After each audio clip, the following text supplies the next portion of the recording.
Yun, tungkol nga sa mama ko tsaka kay Kelvin. So, masasabi ko lang, ano ba yung Kelvin? Ano bang gusto mong patunayan?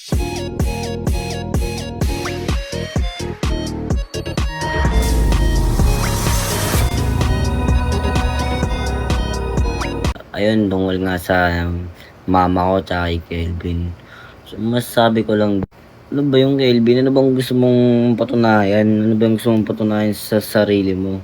Kasi, alam mo naman unang-una sa lahat, wala naman tayong pinagtatalunan. Tsaka, ba't kailangan sagutin mo pa yung nanay ko, di ba? Tsaka masasabi ko lang sa'yo, pre, ang dahil mo ng pinagdaanan sa buhay mo. Ay na, mas matanda ka pa nga sa akin. Kaso, parang nakakabata yung mga sagot mo sa magulang ko. Parang, ayun. Wala kang respeto kahit GMRC. Wala.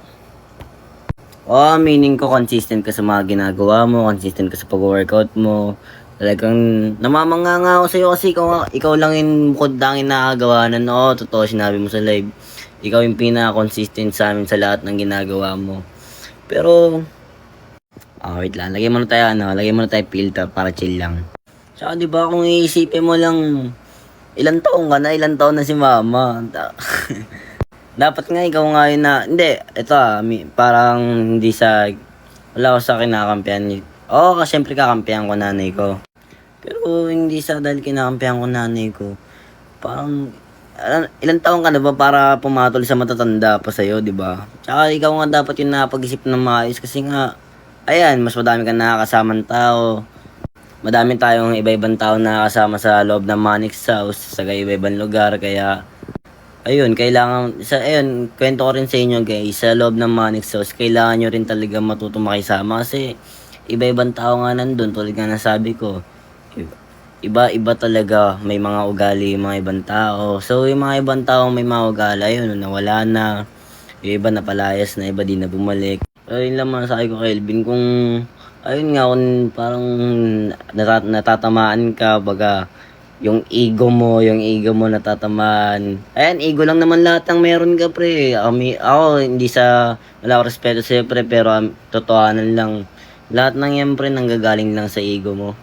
Kasi, ayun na, ayoko na lang magsalita, pero may mga bagay ka na dinadamdam sa sarili mo hanggang ngayon. Kaya, ayun, hindi ka naman panay live dati, Tsaka, kaya ka lang naman pumapatol ngayon sa mga live mo kasi hindi mo natitiis yung mga basher mo. Tsaka alam mo, sa totoo lang, dapat nga hindi ka na nagre-react sa mga video ng nanay ko na, ayan, tungkol sa natin kasi kung di ka natatamaan, hindi ka naman magre-react eh.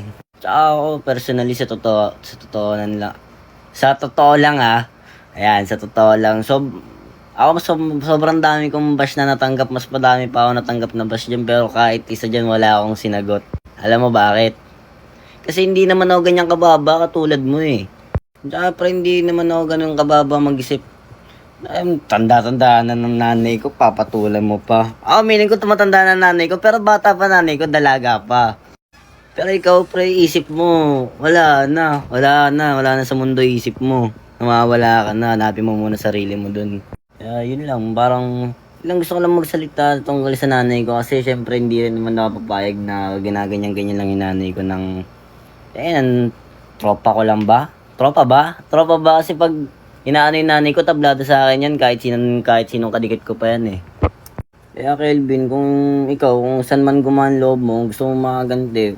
Kung tama ba naiisip ko kung gusto mo makaganti, pwede naman, i-vlog na lang ulit, tapos baliktarin mo na lang ako. Ayan. Babaliktad na lang ako kusa.